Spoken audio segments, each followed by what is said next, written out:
Hey, what's up guys? What's going on? Welcome back to my channel. Welcome back to another brand new recipe on this channel.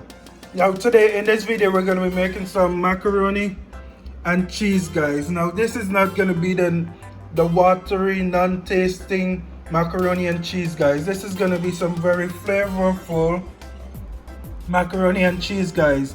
Now to begin, the ingredients I'm going to be using in this video are 1 teaspoon of garlic powder, half a teaspoon of onion powder, some shredded sharp cheddar cheese. What I have here is 8 ounces of cheddar cheese that I just shredded up. Over here I'm using some macaroni, guys. Now I am going to be using the boxed macaroni and cheese, but of course I'm spicing it up with my own additional flavors. Now a lot of you guys might not be too fond of using the actual macaroni and cheese along with the milk that it comes with, or the content or cheese that it comes with, but I am going to be using it in this video here today. Now if you're looking for some kind of macaroni and cheese from scratch, you can look somewhere else, but if you want some lovely tasting food, then keep watching. Now like I said, this is 2 boxes of 6-ounce macaroni in here, guys. So in total that's 12 ounces of macaroni in here. I have the 2 packets of powder that comes with the macaroni and cheese, and I have 1 cup of almond milk in here.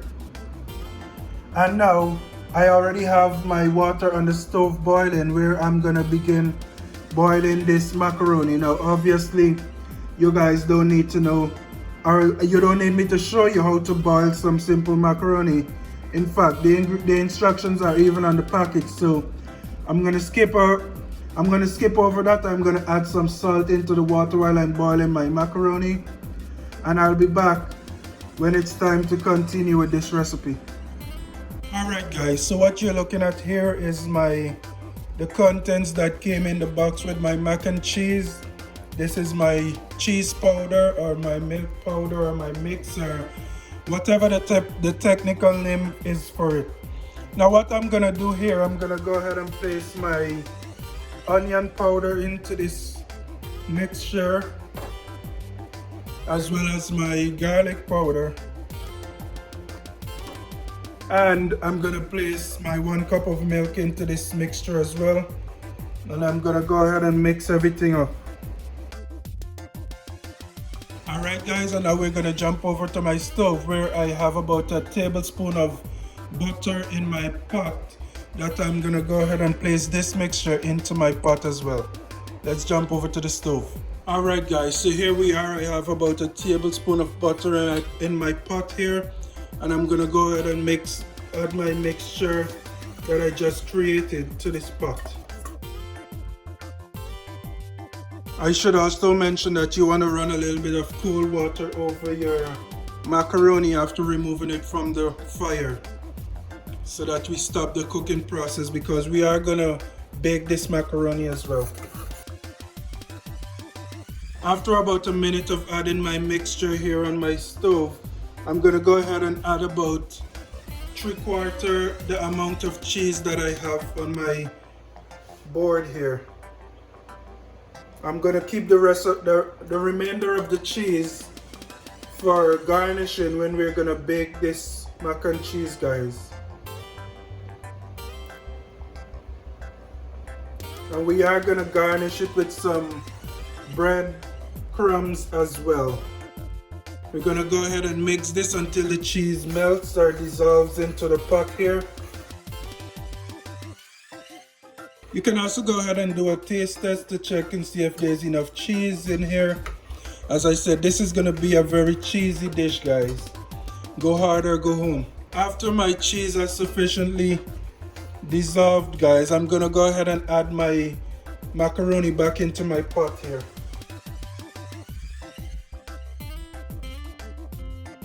And basically what I'm gonna do, I'm gonna keep my macaroni here on the pot until the liquid in the pot here has thickened up a little. As you can see, it's very runny right now. We want that to thicken up a little. So I'm gonna go ahead and keep this on the pot. Make sure you keep stirring it because it can stick to the bottom of your pot or to the sides, and we're not looking for that right now. We want to enjoy every last bit of this mac and cheese, guys. So keep stirring until it thickens up a little more, and we'll come back to place this into our baking pan where we're gonna add the additional cheese and breadcrumbs, and then we're gonna bake this at 350 degrees. And now is probably a good time to preheat your oven as well to 350 degrees. We're gonna bake this for about 25 minutes, guys. So I'll be back after my macaroni here has thickened up a little. Alright guys, as you can see here, our mac and cheese is sufficiently thick. There's not too much liquid or water inside of them. Now we don't want to dry them out too much, so I'm going to turn my stove off here. We still want them to have a little bit of moisture in them, guys. But yeah, nice and creamy. If you wanted, you can stop here, but if you want to go for that really deliciousness, continue watching. Alright guys, so here I have my baking pan that we're going to be using for this video today, for this recipe or for this dish today. Basically what I'm going to do now, I'm just going to pour the contents from my pot on the stove into my pan here. Look at all this deliciousness, guys. Very delicious, very tasty. Now, like I said, make sure your oven is already preheated because we're just gonna pop this right into the oven, but not until we do some secret things first.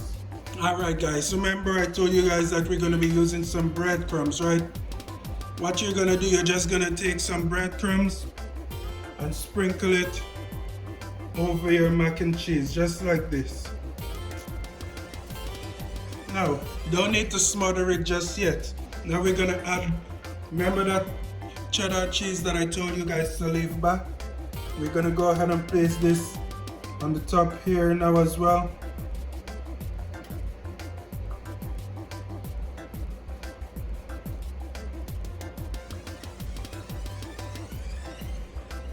Make sure it's evenly distributed as much as you can.